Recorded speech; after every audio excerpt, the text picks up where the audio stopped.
This is Find Your Dream Job, the podcast that helps you get hired, have the career you want, and make a difference in life. I'm your host, Mac Pritchard. I'm also the founder of Mac's List. It's a job board in the Pacific Northwest that helps you find a fulfilling career. Every Wednesday, I talk to a different expert about the tools you need to get the work you want. Find Your Dream Job is brought to you by Top Resume. Top Resume has helped more than 400,000 professionals land more interviews and get hired faster. Get a free review of your resume today. Go to maxlist.org/topresume. Gender differences in job search are real, especially in applications. Many women, for example, are unlikely to apply for a job unless they're confident they meet 100% of the qualifications. Jamila Brown is here to talk about how women can show confidence in a job search.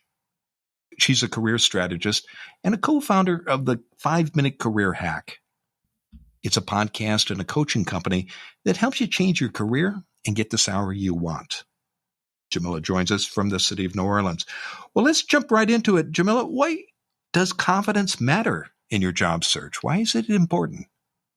Confidence is critical. You can't sell yourself to a company if you don't believe deeply in who you are and what you're capable of.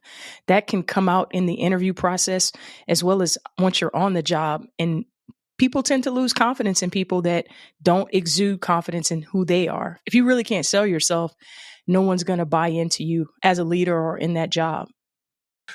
What do employers think about candidates who don't show confidence?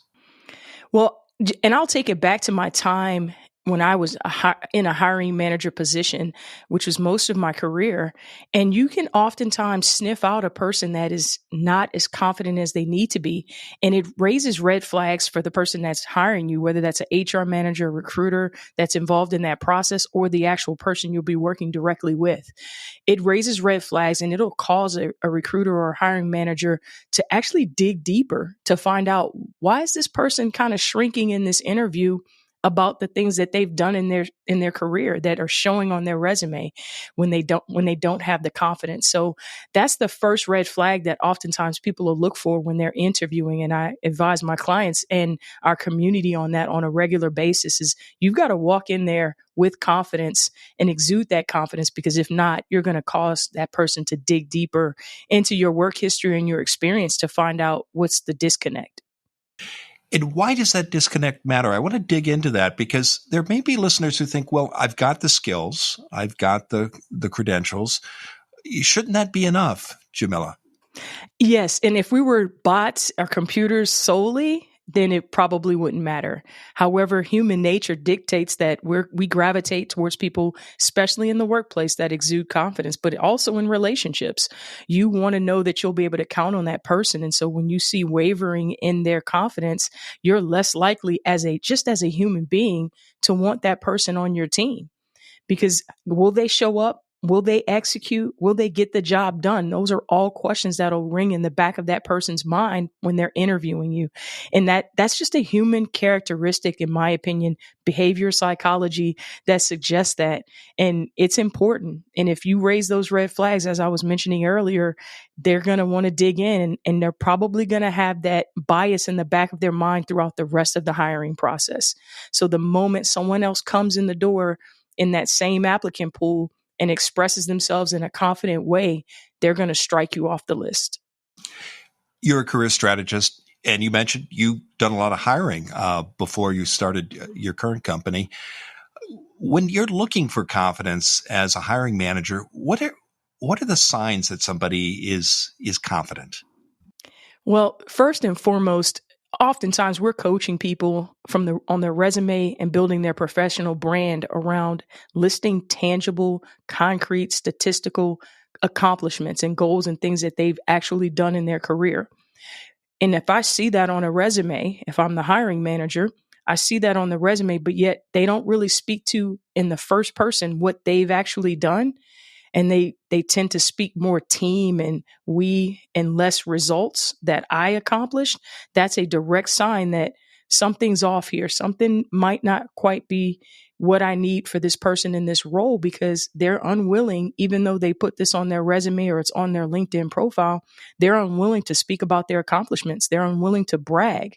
And that could be some conditioning that might be causing that. But that's one of the things that recruiters and HR managers are quickly looking for. How does gender affect confidence, especially during a job search, Jamila? It's unfortunate, especially me being a woman, that women are less likely to apply for jobs when they don't meet 100% of the qualifications, whereas men will actually apply when they meet 50 to 60% of the qualifications, meaning that we won't even enter the job candidate pool if we don't check every box. And that could be due to confidence in many cases, and many studies have shown that it's due to confidence, but it can also be that they don't even feel like the actual job interview process will warrant them even getting an interview, so they don't want to waste their time. And that's a big misconception about the entire interview process as a whole, is that that actually is not true. Oftentimes they'll hire someone with 25% of the qualifications if they show a trajectory that is for a future job. They may want to hire that person and we can teach you the rest. So having that preconceived notion that I shouldn't even waste my time if I'm not checking all the boxes is unfortunate, and more women possess that bias on the front side and really take themselves out of the equation before the race even starts. And why does that happen, Jamila? You're a coach. Again, you've been a hiring manager and you're familiar with the research here. Why does this gender difference exist? I believe it starts when we're very, very, very young. You always use the example of, if you've got a boy and a girl growing up, they're 4 or 5 years old, a girl will learn to walk down steps one step at a time, and a young boy will just jump 3 or 4 steps at a time, not really caring, not having even taken one step down a stair. And it comes from some of the ways in which we're raised, and we're taught to be careful, don't do that, or don't try this, you're going to hurt yourself.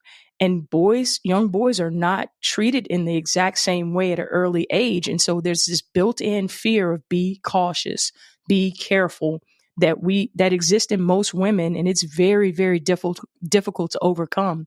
I even see it I coach basketball as well at the high school level. I even see it at that level. It's so hard to get them to overcome that fear of making a mistake, or trying something that they've never tried before, or going for something that maybe they've practiced a little bit but haven't done 100% in a game. It's so difficult to get them to overcome that fear because of the conditioning. Let's get tactical for a moment. What would you say to a woman who's looking at a job posting and she's trying to decide whether or not to apply? She doesn't have 100% of the qualifications. What's your recommended percentage, Jamila, when you work with your clients or when you were looking at applications as a hiring manager?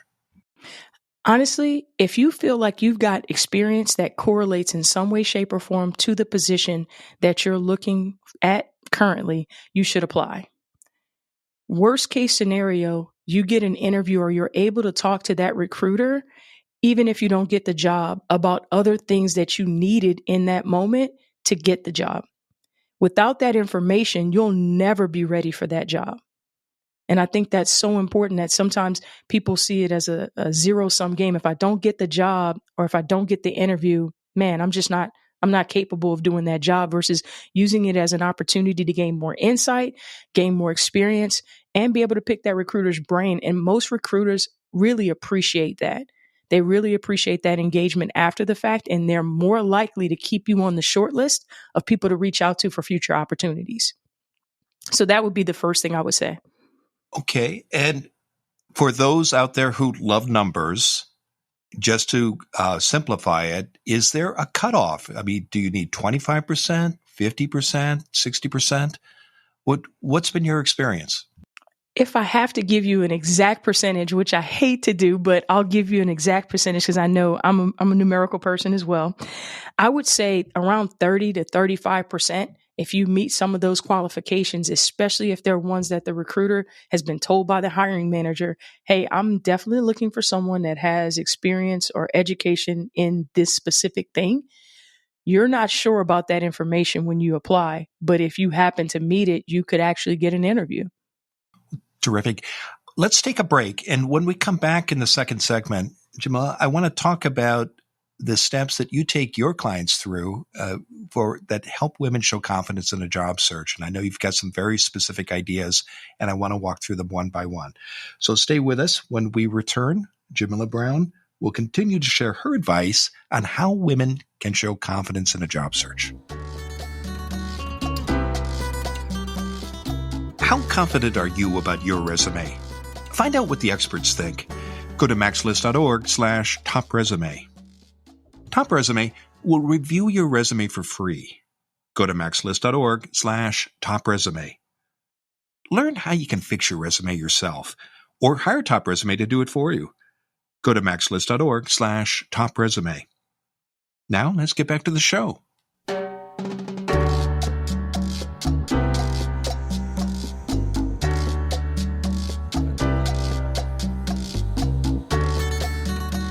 We're back in the Max List studio.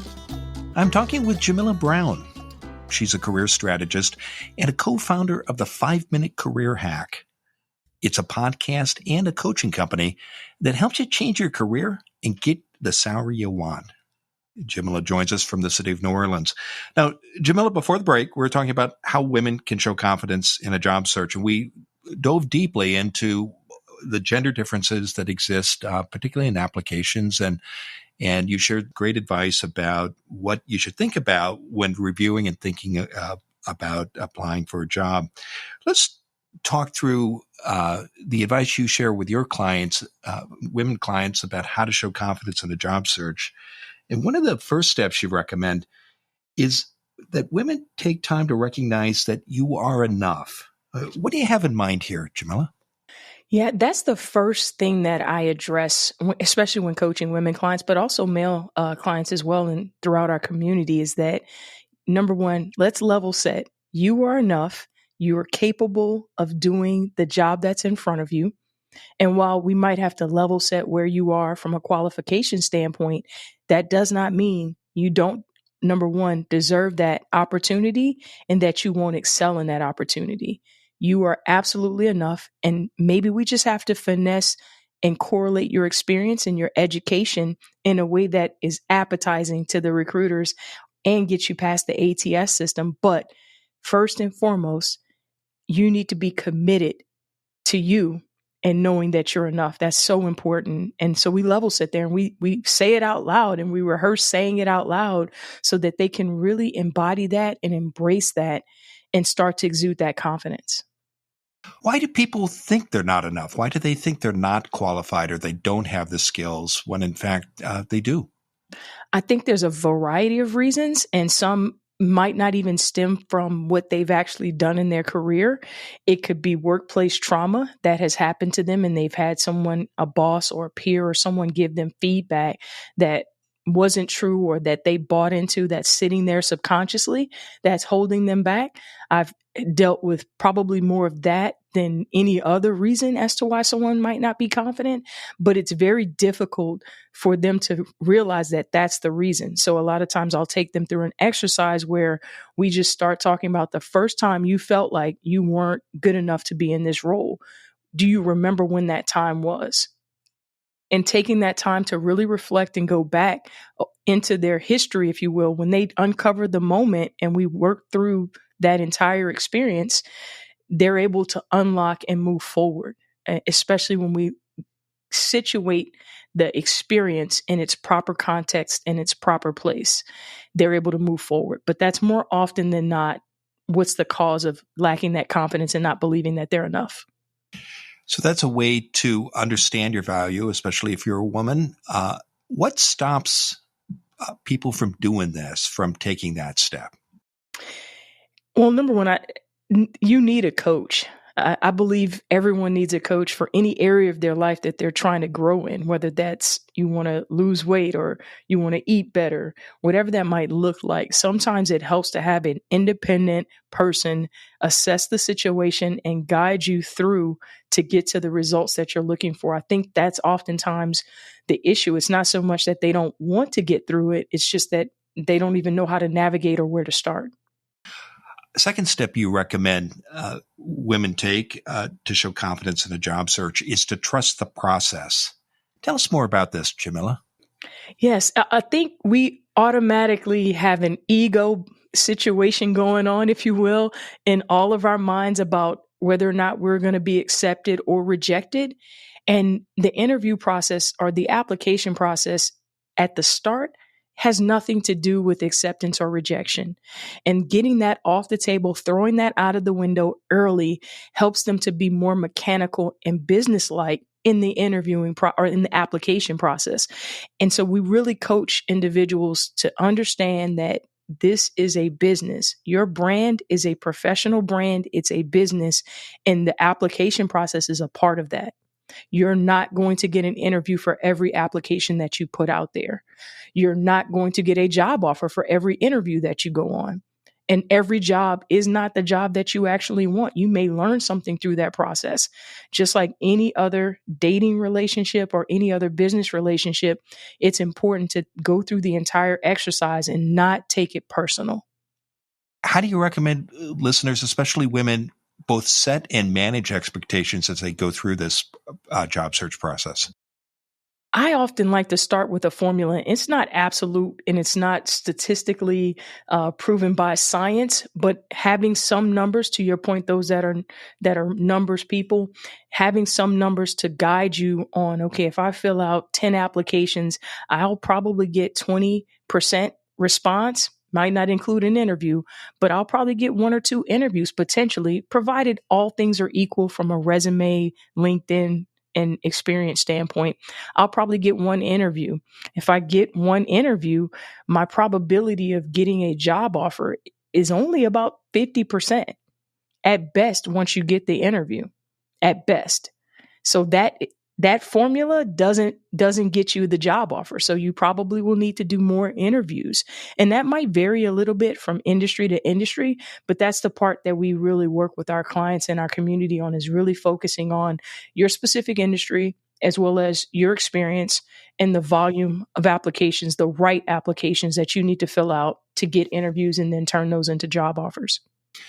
When you understand and trust the job search process, how does that help with confidence during your job search, especially for women?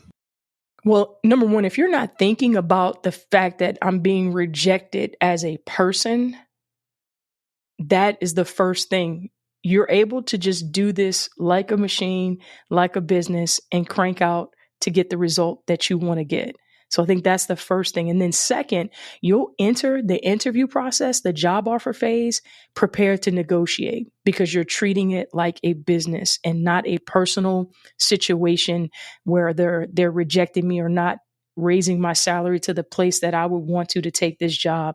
You take your emotions completely off the table when you're just focused on the complete process from start, the entire employment life cycle from start to finish. And you'll also set an incredible tone with the team that you're going to eventually be working with about your boundaries, your expectations, and the results that you're required to get. It's an incredible process when you encompass it all together. And are you able to execute in each stage like it's truly something that's working for you versus it's personal and I don't feel good when I get rejected. It can create an incredible experience for people. Another way you say women can show confidence in a job search is to make sure you have options.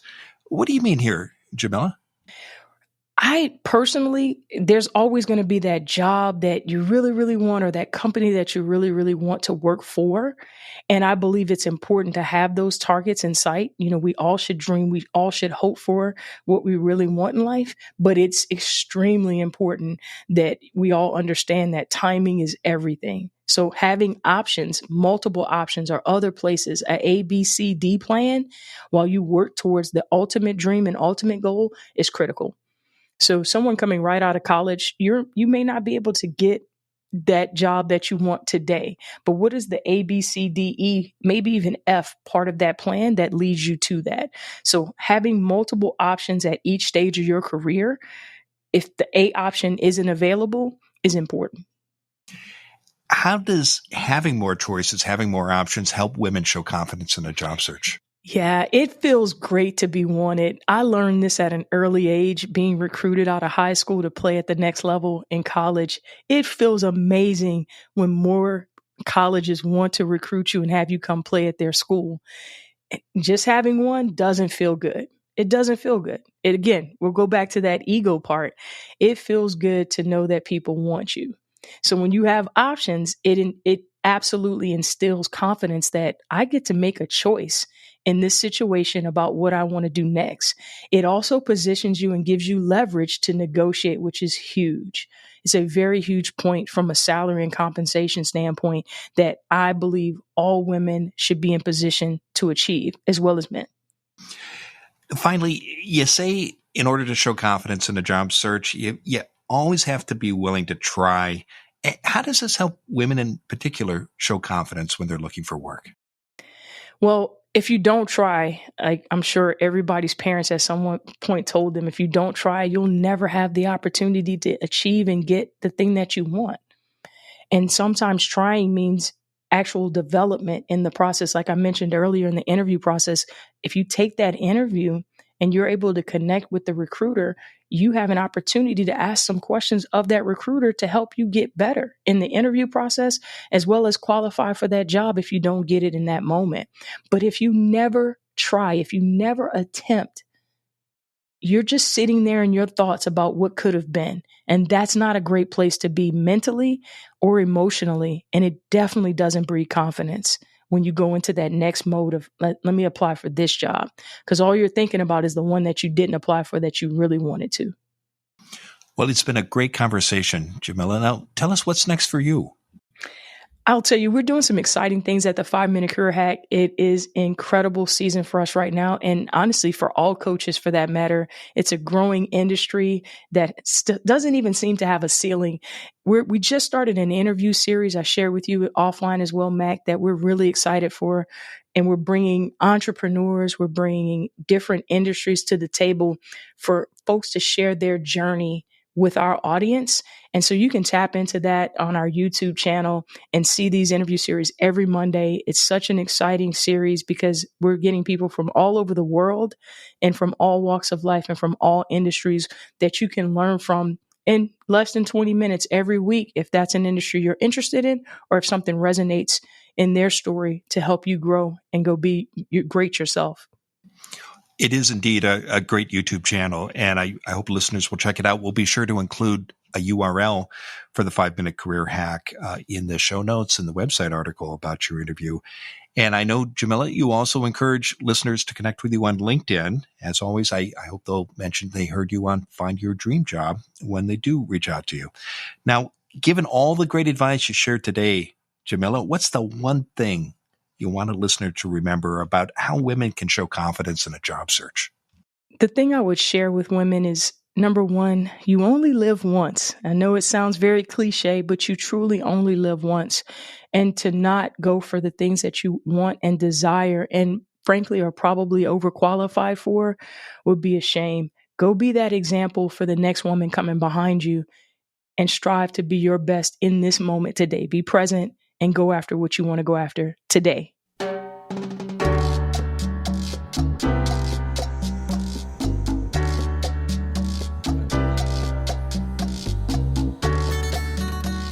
Make sure you never miss an episode of Find Your Dream Job. Subscribe to our free podcast newsletter. You'll get information about our guests and transcripts of every show. Go to maxlist.org/newsletters. Again, that's maxlist.org/newsletters. Next week, our guest will be Ellen Recco. She's a career coach with Lake Grove Job Seekers. It's a nonprofit that helps with career transition. Looking for a job is a team sport. You can't do it alone. And every job search team needs one or more mentors. Join us next Wednesday when Ellen Recco and I talk about how mentors can help in your job search. Until next time, thanks for letting us help you find your dream job. This show is produced by Max List. Susan Thornton-Hoff schedules our guests and writes our newsletter. Lisa Kislenberry-Anderson manages our social media. Our sound engineer is Matt Pierillo. Ryan Morrison at Podfly Productions edits the show. Dawn Mole creates our transcripts, And our music is by Freddie Trujillo. This is Mac Pritchard. See you next week.